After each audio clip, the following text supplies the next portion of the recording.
Dahil sa bagyong Egay, maraming namatay sa lakas ng bagyong Egay. Kumilos to na mabilis 809 kilometers silangan ng Mindanao. Kumikilos to na mabilis 9,000 kilometers at may pagbugso ng siyam na metro taga oras dahil diyan nakataas ng signal number 2 sa bahagi ng Mindanao. Maghina to bago kumilos puntang bansa at magbago ang kilos nito pabansa at sunod naman natutumpukin nito sunod ang Southern China. Bukas naman mag-landfall ang isa namang bagyo pero papalayo ng bansa dahil diyan nakataas na ang lahat ng mga signal number 95 dahil sa lakas ng bagyong Egay habang kumikilos pakanluran, hilaga kanluran at papunta din tong Mindanao at magpapalayo na po ito ng bansa. Sana yun. Huli na mataan ang mata ng bagyong Egay, 6 kilometers silangan ng Mindanao. Maglakas pa po ito habang kumikilos pakanluran, hilaga kanluran. Mamataan sunod ang bagyong Egay, 890 kilometers silangan ng Eastern Batangas. Huli na mata na bagyong Egay, sunod na si Emily na bagyo at bagyong Caro. Huli na mataan ang mga matang ito 609 kilometers silangan ng Mindanao. May bago po yung bagyo ha. Sunod na araw may isang bagyo na po yan na bago. Sana yun. Halos mamatay na ang mga taga-Pilipinas sa lakas ng hangin at ulan.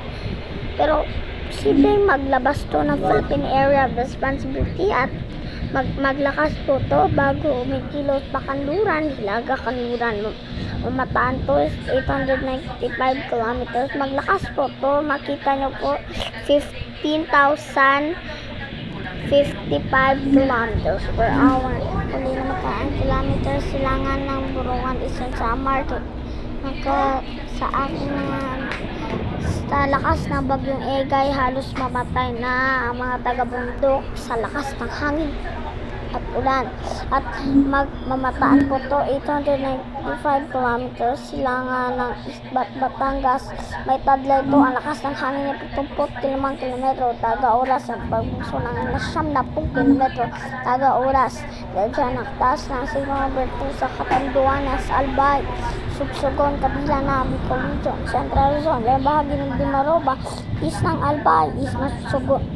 Marami pa ang tinaas yung signal sa lakas ng hangin at ulan. Magtagal po to 885 kilometers per hour.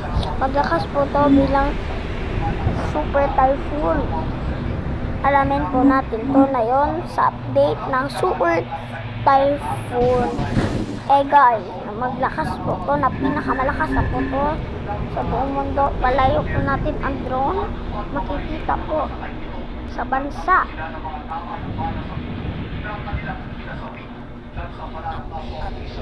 Babala. Naglalandfall na nga to sa bansa. Babala po habang kumikilos pa Mindanao ang bagyo. Papalapit natin ang drone. Napakalaki po. Pinakamalakas sa buong mundo na po yan. May mamataan po yan. 895 po yan. Silangan ng Mindanao, Bayan, Batangas. Sa Kalamansig, malakas ng ulan. Hangin sa Kalamansig na dala ng bagyong Egay. Disaster cleaning na nga ang mga sa Philippine Area of Responsibility. Maglayo pa po sa bansa ang bagyong Egay habang kumikilos na mabilis. Mag-signal number 2 susunod na araw sa ibang bahagi ng mga bansa na sakop ng amihan at habagat. Magpapalakas pa din ang abagang hangin ng bagyong Egay habang kumikilos pa hilaga kanluran at maglandfall nga to sa Mindanao habang kumikilos po to. Maglaki po to. Isa namang bagyo na update naman. Isa po to pero mawala po to sunod na araw at maging low pressure area na po to. Pero magbago po yan, maging low pressure area na po yan. Pero ang bagyong Egay pa din na papalapit pa sa bansa. may low pressure area binabantayan na sa malaking bahagi ng China at magkilos po ito papuntang palayong ng bansa ang bagyong Egay. Huli na matang ito 809 kilometers silangan ng Itbayat, Batangas. Maghangin po ito na mabilis 809 kilometers silangan po ito ng Mindanao. Maglakas po ito 809 kilometers silangan ng Itbayat, Batangas. Maglakas po ito hanggang orange color na po yan sa lakas ulan nito. Magdala po ito ng kaulapan ayon sa Pag-asa. Malakas pa din ito. Kita nyo dyan sa taas na yan. Marami pang bagyo. Pero may low pressure area. Binabantayan na bagyo na yun. Pero papalayo po yan ng bansa. Hindi tumama sa Pilipinas. Ang bagyong Egay pa din na tumatama na magtagal sa Pilipinas. Ang buntot nito na nagpananalasa sa Aurora hapon at nagpananalasa ang buntot nito sa Mindanao. Pero sunod papalapit na po ito ng bansa hanggang mas maglapit pa po yan. Kulay pink, kulay ganyan na po yan. Kita nyo po, napakalakas po yan. Ganyan na po ang kulay niyan. Napakalakas na po yan. Pinakamalakas sa buong mundo. Nakita nyo po sa bansa.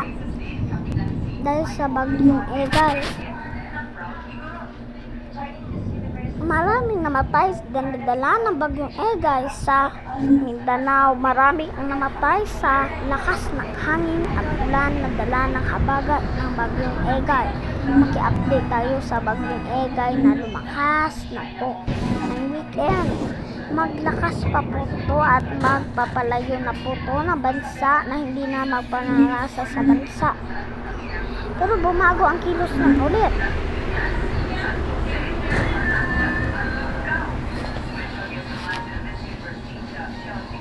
Nagpunta po yan ulit sa bansa ng Pilipinas. Marami ang tuntukin nito bago kumikilos pakanluran, ilaga kanluran.